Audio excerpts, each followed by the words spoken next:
അസ്സലാമലൈക്കും, welcome back to അർസാസ് world. ഇന്ന് നമുക്ക് വഴുതന വെച്ചിട്ട് ചപ്പാത്തിൻ്റെയും റൊട്ടിൻ്റെയും കൂടെ കഴിക്കാൻ പറ്റിയ ഒരു അടിപൊളി കറി എങ്ങനെ ഉണ്ടാക്കാമെന്നുള്ളത് കണ്ടു നോക്കാം. വഴുതനങ്ങ വെച്ച് പല രീതിയിലും നമ്മൾ കൂട്ടാനും കറിയൊക്കെ ഉണ്ടാക്കാറുണ്ട്. ഇത് അതിൽ നിന്നും വ്യത്യസ്തമായിട്ടുള്ളൊരു കറിയാണ്. ഞാനിവിടെ 3 വഴുതന വെച്ചിട്ടാണ് കറി ഉണ്ടാക്കുന്നത്. നിങ്ങൾക്ക് എത്രയാണോ വേണ്ടതെന്ന് വെച്ചാൽ അതിനനുസരിച്ച് വഴുതന എടുക്കുക. ഇനി ഇതിനെ കട്ട് ചെയ്തെടുക്കണം. എല്ലാ വഴുതനങ്ങയും കട്ട് ചെയ്തെടുത്തിട്ടുണ്ട്. ഈ ഒരു തിക്നെസ്സിലാണ് കട്ട് ചെയ്തെടുക്കേണ്ടത് കേട്ടോ. ഇനി ഇത് നല്ല പോലെ കഴുകിയെടുക്കണം. ഇനി കഴുകിയെടുത്ത വഴുതനങ്ങയിൽ ആവശ്യത്തിന് ഉപ്പ് ചേർത്ത് മിക്സ് ചെയ്തെടുക്കണം.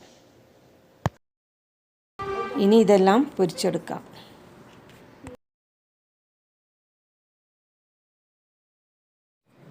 മീഡിയം ഫ്ലെയിമിൽ വേണം ഇത് പൊരിച്ചെടുക്കാൻ.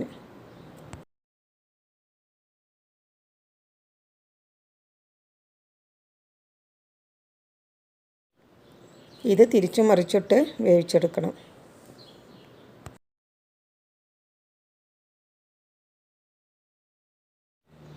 വഴുതന വെച്ച് നമ്മൾ മെഴുക്കുപുരട്ടിയും തോരനൊക്കെ ഉണ്ടാക്കാറുണ്ട്. ഇത് അതിൽ നിന്നൊക്കെ വ്യത്യസ്തമായിട്ടുള്ളൊരു കറിയാണ്. ഇത് ചപ്പാത്തിൻ്റെയും റൊട്ടിയുടെ ഒക്കെ കൂടെ നല്ലൊരു കോമ്പിനേഷനാണ്. എല്ലാവരും ഒന്ന് ട്രൈ ചെയ്ത് നോക്കുക. ഇത് ശരിക്ക് വെന്ത് വരണം കേട്ടോ. ഈ വഴുതനയുടെ ഒരു പച്ചച്ചോവ ഉണ്ടല്ലോ, അതൊന്ന് പോയി കിട്ടണം. ഇനി ഇത് ചട്ടിയിൽ നിന്നും മാറ്റാം.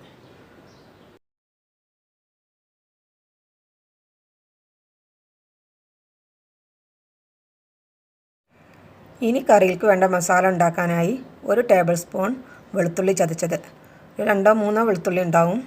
അത് നമ്മൾ വഴുതന പൊരിച്ചെടുത്ത എണ്ണയിലേക്ക് തന്നെ ഇട്ട് അതിൻ്റെ പച്ചമണം പോകുന്നത് വരെ ഒന്ന് വഴറ്റിയെടുക്കുക.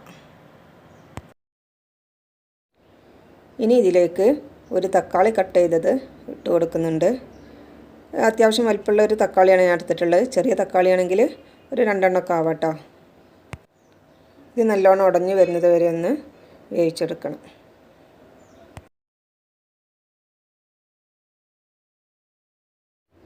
ഇനി ഇതിലേക്ക് 1/4 ടീസ്പൂണ് മഞ്ഞൾപ്പൊടിയും 1/4 ടീസ്പൂണ് മല്ലിപ്പൊടിയും ചേർത്ത് നന്നായിട്ടൊന്ന് മിക്സ് ചെയ്തെടുക്കുക.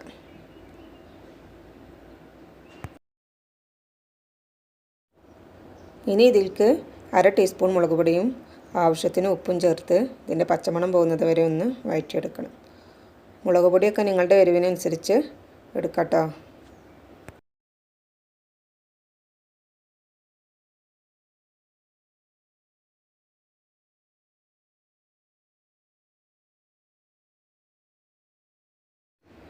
ഇനി ഇതിലേക്ക് ആവശ്യത്തിന് വെള്ളം ഒഴിച്ച് നല്ല പോലെ ഒന്ന് മിക്സ് ചെയ്ത് മൂടി വെച്ച് ഒരു 3-4 മിനിറ്റ് നേരം വേവിച്ചെടുക്കുക. അപ്പോഴേക്കും ഇതിൽ എണ്ണയൊക്കെ ഒന്ന് തെളിഞ്ഞു വരും.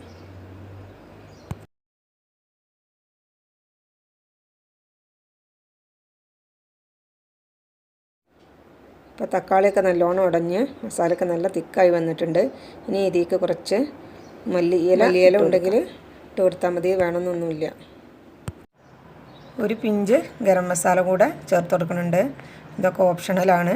ഇതിൻ്റെ ഫ്ലേവർ ഇഷ്ടമുള്ളവർക്ക് ചേർത്ത് കൊടുത്താൽ മതി. ഇത് നല്ലപോലെ ഒന്ന് മിക്സ് ചെയ്ത് ഫ്ലെയിം ഓഫ് ചെയ്യാം.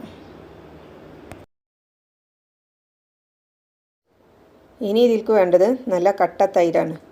ഒരു 1.5 കപ്പ് തൈര് എടുക്കുന്നുണ്ട്. ഇതിലേക്ക് ആവശ്യത്തിന് ഉപ്പും 1/2 ടീസ്പൂണ് കുരുമുളക് പൊടിയും 1/2 ടീസ്പൂണ് വറ്റൽമുളക് ക്രഷ് ചെയ്തതും ഇട്ട് നല്ല പോലെ ഒന്ന് മിക്സ് ചെയ്തെടുക്കണം. ഇപ്പോൾ നമ്മുടെ കറിക്കുള്ള മസാലകളെല്ലാം റെഡി ആയിട്ടുണ്ട്. ഇനി ഇതെങ്ങനെ സെർവ് ചെയ്യണതെന്ന് നോക്കാം. ഒരു പ്ലേറ്റ് എടുത്ത് നമ്മൾ നേരത്തെ ഉണ്ടാക്കി വെച്ച മസാലയിൽ നിന്ന് കുറച്ചെടുത്ത് ഇതുപോലെ വെച്ച് കൊടുക്കുക. അതിനുശേഷം നമ്മൾ പൊരിച്ചെടുത്ത വഴുതന ഓരോന്നായി എടുത്ത് ഇതിൻ്റെ മുകളിൽ നിരത്തി വെക്കുക.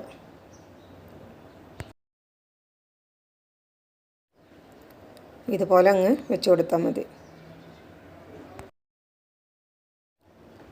ഇനി ഇതിൻ്റെ മുകളിലേക്ക് തൈര് ഒഴിച്ചു കൊടുക്കുക.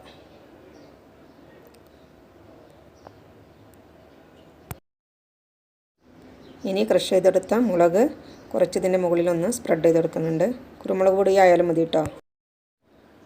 വീണ്ടും മസാല ഒഴിച്ചെടുത്ത് പൊരിച്ചെടുത്ത വഴുതന ഇതിൻ്റെ മുകളിൽ വെച്ച് കൊടുത്ത് വീണ്ടും തൈര് ഒഴിച്ചെടുക്കുക. അങ്ങനെ നേരത്തെ ചെയ്ത പോലെ തന്നെ എല്ലാ വഴുതനയും ഇതുപോലെ വെച്ച് ചെയ്തെടുക്കുക.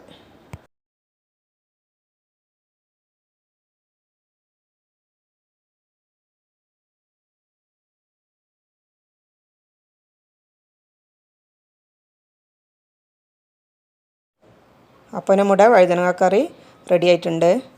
ഇത് ചപ്പാത്തിൻ്റെ റൊട്ടീൻ്റെ ഒക്കെ കൂടെ കഴിക്കാൻ നല്ല ടേസ്റ്റുള്ളൊരു കറിയാണ്.